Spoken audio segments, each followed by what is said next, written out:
The New York Draft Riots, when chaos engulfed the city. The New York Draft Riots broke out in July 1863, becoming one of the most violent uprisings in American history. For 5 terrifying days, the anger of working-class New Yorkers over a new federal draft law exploded into chaos. Hundreds were killed, many more were severely injured, and black New Yorkers became the primary victims of the rioters' fury. A city divided before the war. Before the Civil War, New York City stood as the nation's business capital, and its wealth was deeply tied to the Southern economy. The city's merchants relied heavily on cotton, which made up nearly 40% of all goods leaving New York's port. Even after the slave trade was officially outlawed in 1808, illegal markets in enslaved people quietly continued to operate in the city. So when the war began in 1861, many New Yorkers viewed it not as a moral fight but as a financial disaster. There was even talk of New York seceding from the Union, since its economic interests were so closely linked to the Confederacy. Rising tensions in the working class. As the war dragged on, local politicians and newspapers played on the fears of white working-class immigrants, particularly Irish and German laborers. They warned that if slavery ended, newly freed people from the South would move north and take their jobs. In September 1862, President Abraham Lincoln announced the Emancipation Proclamation, which would take effect early the following year. Instead of inspiring unity, it deepened divisions within New York. Many workers saw emancipation as a direct threat to their livelihoods.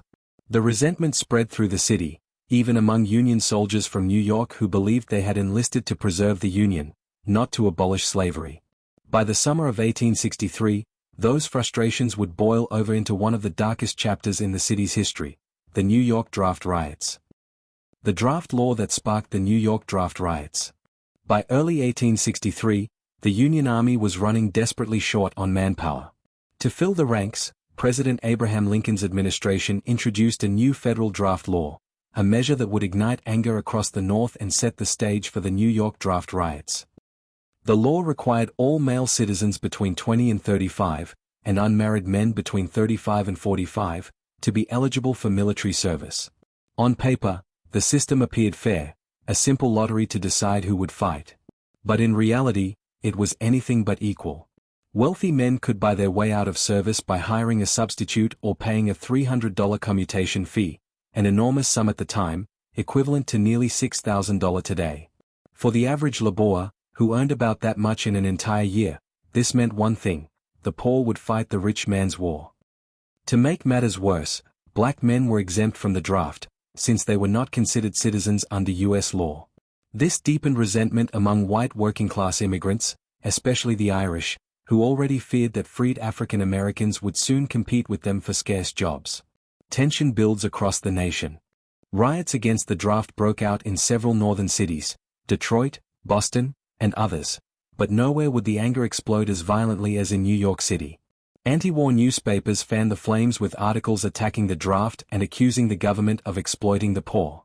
By July 11, 1863, when the city held its first draft lottery, tensions were at a breaking point.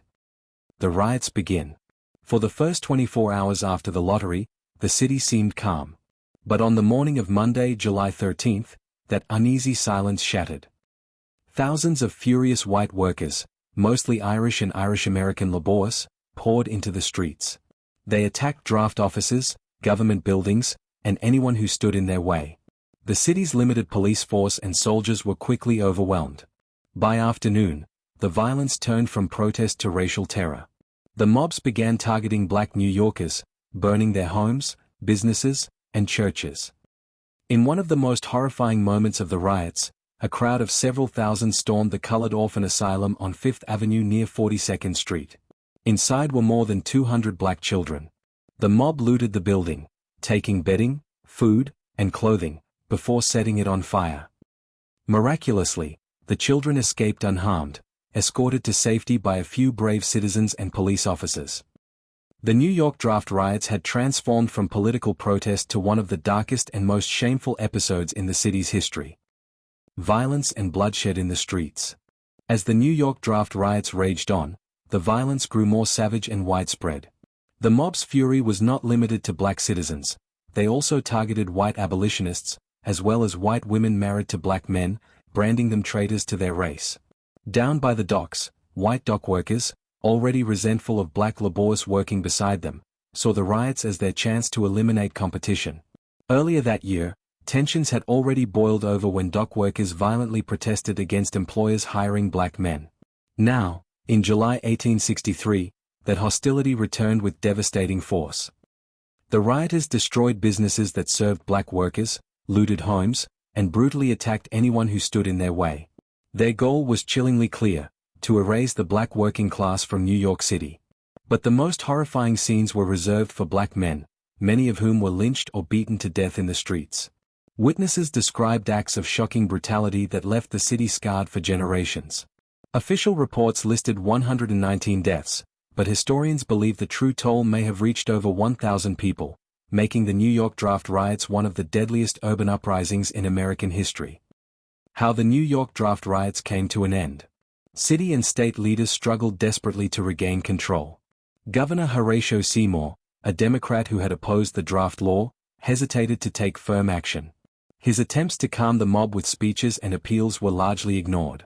At the same time, Mayor George Updike, a Republican and supporter of Lincoln, urgently telegraphed Washington, pleading for federal troops. Yet even he stopped short of declaring martial law, fearing it might inflame tensions further. By July 15, the third day of violence, the riots had spread beyond Manhattan to Brooklyn and Staten Island.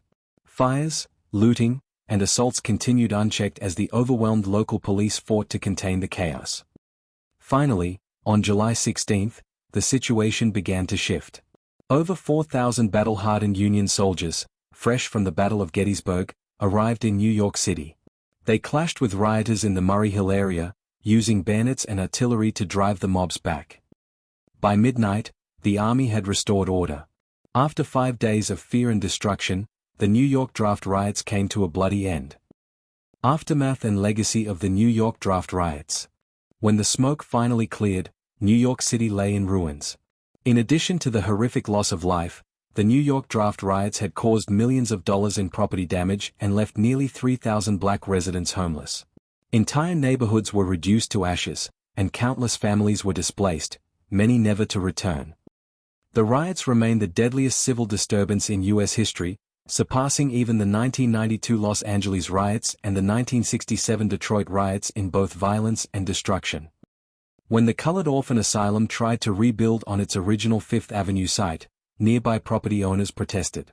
Forced to move, the orphanage relocated to what was then a sparsely populated area north of the city, an area that would later become known as Harlem. A slow path to recovery. The riots left the abolitionist movement in New York stunned and divided. But out of that darkness came moments of resilience. In March 1864, less than a year after the riots, the city witnessed a powerful symbol of change, its first all-black volunteer regiment proudly marching through the streets before departing to fight for the Union. The sight offered hope that progress, though slow, was still possible. Yet the scars of the riots ran deep. The city's black population plummeted from 12,414 in 1860 to just 9,945 by 1865, the lowest number since 1820. Many who survived simply left New York, seeking safety and dignity elsewhere. The New York Draft Riots exposed the deep racial and class divisions at the heart of America's largest city. And though the Civil War would end just 2 years later, the wounds inflicted in those July days of 1863 would shape New York's social and political landscape for generations to come.